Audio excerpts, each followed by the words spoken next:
Aquascaping is an amazing hobby, but it's also an expensive hobby. In this video, I'm going to be making an aquascape using some free hardscape that I found out in nature.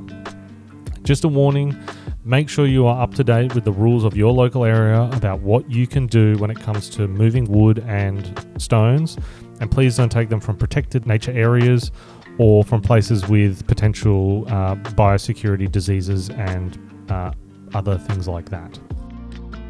So to start off this aquascape, I used some leftover aqua soil I had from another aquascape project and put it in the base of the tank.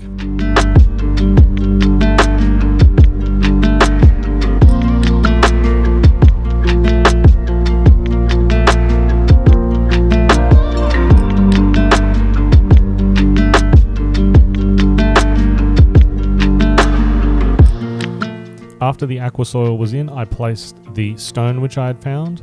Now this stone was a hard stone which didn't change the water parameters, so make sure if you're picking up rocks to put in your aquascape that you're not picking up limestone or things that will drastically affect your water parameters. You can test them by dropping some hydrochloric acid on them from your ammonia test, and if they bubble and fizz, then they will change the water parameters. This one here was sort of a blue metal or a basalt, which doesn't affect the water parameters at all, so it was good to use in this aquascape. And then on top of it, I was placing these two pieces of wood which I found. They looked like a tree trunk that had split, and they were two pieces, but I glued them together and placed them on top of the rock. The number one thing I did when I got home was I put them into the sink with some very hot water from the kettle and some bleach. You want to make sure you treat and kill any bacteria or bugs or other little nasties that could be hiding in the wood if you pick it up from nature. So make sure that you put it in some bleach and some hot water.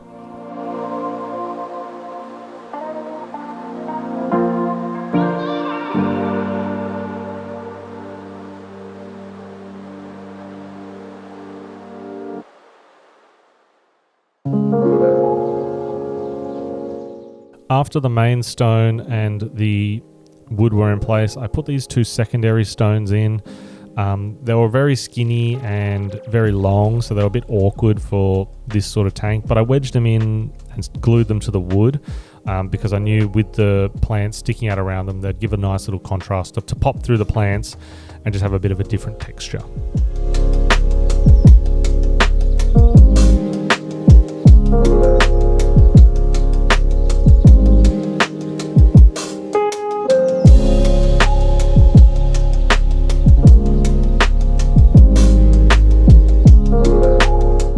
After the hardscape was in, I poured in some water, as I like planting in a wet substrate, so I prefer to have a decent amount of water in the tank when I start my planting.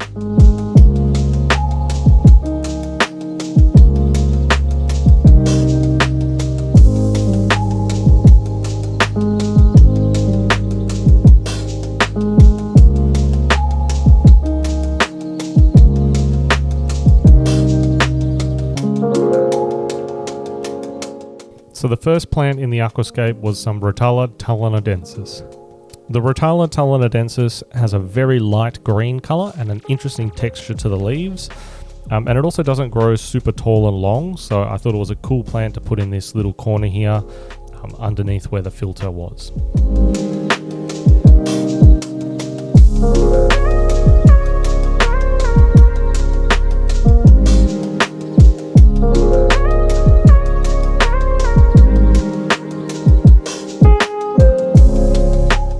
After the talanodensis, I planted some Rotala wallichii in the back corner. I thought it would have a cool texture and would give off a nice little bit of different colour and pop with that black background.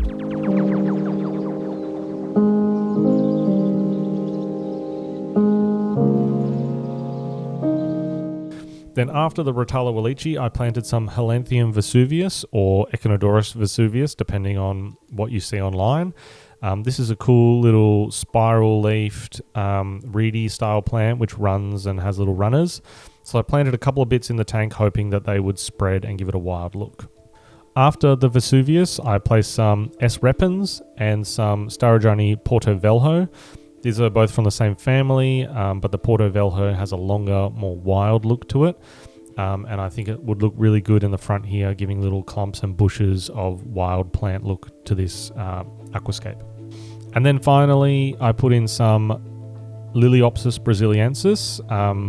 If you want to find some cheap carpeting plants, you can actually pick this up at Bunnings if you're in Australia, which is awesome. If you look in the pond and aquatic section, they will often have it there, and you can buy these quite big mats for about $12, which will cover, you know, pretty much most of the tank, which I find very convenient when I'm trying to make an aquascape. It's a good cheap way to get some nice carpeting plants.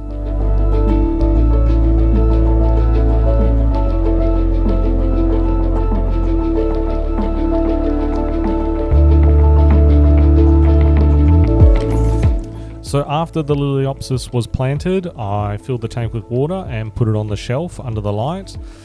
And then I finally added some Bucephalandra after a few days, which had been in another tank. I can't remember exactly what type of Bucephalandra they are, because they're just from random tanks around in the fish room. So yeah, this is the sort of result directly after filling with water and planting. It looks nice and clean and has a cool look. And then this is the result after a few months, when it's really started to grow in. I found that the wood and the rocks have a nice patina and colour to them. They've coloured up really nicely, and the Liliopsis carpet has filled right in. Unfortunately, the wood seemed to, you know, sort of break down a little bit, and so it made the water a little bit dirty to start off with, and so I got some growth and a lot of hydra and some algae on the Bucephalandra. But apart from that, it's all looking pretty good and been pretty successful, so I'm pretty happy with how this has turned out. For fish, I have some chili rasboras and some ruby tetras from another tank. So yeah, let me know in the comments down below. Have you ever foraged for your own hardscape for an aquascape before? If you have, how did it go? What did you use? Was it successful? And if you enjoyed the video, please consider liking and subscribing. Thanks, and I'll see you on the next one.